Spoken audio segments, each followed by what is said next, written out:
కొంచెం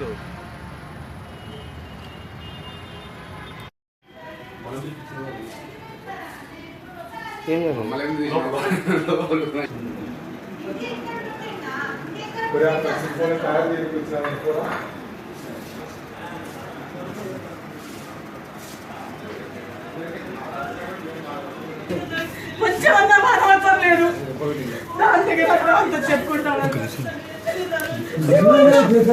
అందరూ కాదు అందరూ తెలియదు, నీ నాయన తెలియదు, నీ తమ్ముళ్ళకి తెలియదు. తెలీదా చెప్పు, తెలుసా లేదా? చంపాలని చూస్తావా నువ్వు? ఆ రోజు ఎట్లా తప్పించుకోలేను నేను నువ్వు మర్చిపోయినావా? ఏం చేయలేదు నన్ను? నేను చస్తే నా సమయం నేను వచ్చి ముచ్చలు వస్తావా అనలేదా? కొడుకుతో 10 ఏళ్ళ కొడుకుతో పలికిస్తా నేను. ఏం మాట్లాడావు? దీనికి కారణం అంతా మీకు ఎవరు పరిచయం చేయించారు? ఫస్ట్ రాఘవకు ఎవరు పరిచయం చేయించారు? తను నేను హాస్పిటల్కి వచ్చిన తర్వాత తులసిరెడ్డి ఎవరు? తులసిరెడ్డి అంటే ఎవరు? అడ్వకేట్ తులసిరెడ్డి నీకు రాఘవరెడ్డి పరిచయం చేయించాడు. ఓకే, 10 సంవత్సరాల క్రితమే నేను తెలుసు అన్న తర్వాత నేను కాదని కన్ఫర్మ్ చేసుకోవడానికి పిలిచానన్నాడు తులసిరెడ్డిని. తులసిరెడ్డి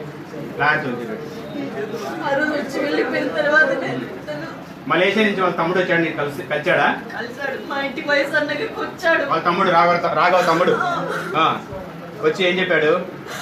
వచ్చిందా చెప్పాడు, ఇలాగా నువ్వు పరిచయం ఏంటి అమ్మాయి, నేను పెళ్లి చేసుకుంటానంటే. భార్య ఏమైందని చెప్పాడు ఆయన? మీ వదిన ఏమైందని చెప్తే ఏం చెప్పింది అంటే ఆయన అన్నాడు, ఎట్లా ఒప్పుకుంటారన్నా సమాజం అదంటే రైతు 2 సంవత్సరాలు చేసినట్టే మీ ఇష్టం ఉన్న సమాజం గురించి అయితే అది మీ పెద్దవాళ్ళ డిసిషన్. అది నాకైతే నేనేం చెప్పను, మీ ఇష్టం. నీకు పెళ్ళి అయింది, పిల్లలు ఉన్నారు, ఎట్లా ఫాలో అయిపోతాను వచ్చావు ఈయనకాడికి నువ్వు? పెళ్ళి పిల్లలు ఉన్నట్టు 7 సంవత్సరాల నుంచి వేరే ఉన్నాము మేము ఇంట్లో అని చెప్పినాడు. రాఘవరెడ్డి చెప్పినాడు ఆ మాట. 7 సంవత్సరాల నుంచి ఫ్యామిలీతో నేను లేనని చెప్పి నీతో చెప్పాడు.